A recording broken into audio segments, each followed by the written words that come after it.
TV నేను ప్రియాంక బులెటిన్లో details చూద్దాం. చెన్నైలో డీలిమిటేషన్ పై జరిగిన సదస్సుతో కాంగ్రెస్ బీఆర్ఎస్ పాత బంధం బయటపడిందని కేంద్ర మంత్రి కిషన్ రెడ్డి ఆరోపించారు.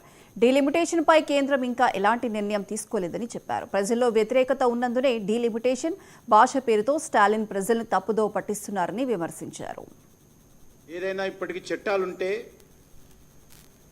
ఆ చట్టాలు గతంలో కాంగ్రెస్ పార్టీ ప్రభుత్వం ఉన్నప్పుడు చేసిన చట్టాలే. ఇప్పటికీ జనాభా సేకరణ జరగాలి.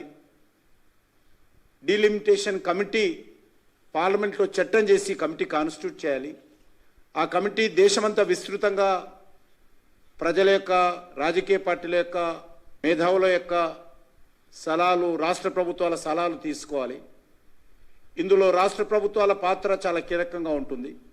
ఇప్పటికీ అసలు దీనిపైన ఏ రకమైనటువంటి ఆలోచన చేయకముందే ఏదో జరిగిపోతుందని, ఏదో అన్యాయం జరుగుతుందని రేవంత్ రెడ్డి, కేటీఆర్ ఒకే మీటింగ్లో కూర్చొని మాట్లాడడం ఏదైతున్నదో ఇది పూర్తిగా వాస్తవ విరుద్ధమని సందర్భంగా మనీయేస్తా ఉన్నాను. డీలిమిటేషన్ కమిటీ ఉంటుంది, పార్లమెంట్లో చర్చిస్తారు. పార్లమెంటులో చర్చిస్తారు. అన్ని పార్టీలు ఉన్నారు కదా, రాహుల్ గాంధీ ఉన్నాడు కదా. పార్లమెంట్లో చట్టం చేయాల్సి వస్తుంది. పార్లమెంట్లో అన్ని పార్టీలు మాట్లాడాలి, అందరు ఎంపీలు అందరు ఉంటారు. ఇంకా ఏది లేదు ఇప్పటి వరకు. జనాభా సేకరణ జరగాలి, సంవత్సరం పడుతుంది. దానికే జనాభా సేకరణ చేయాలంటేనే సంవత్సరం పడుతుంది. జనాభా సేకరణ తర్వాత డీలిమిటేషన్ కమిటీ కాన్స్టిట్యూట్ చేయాలి.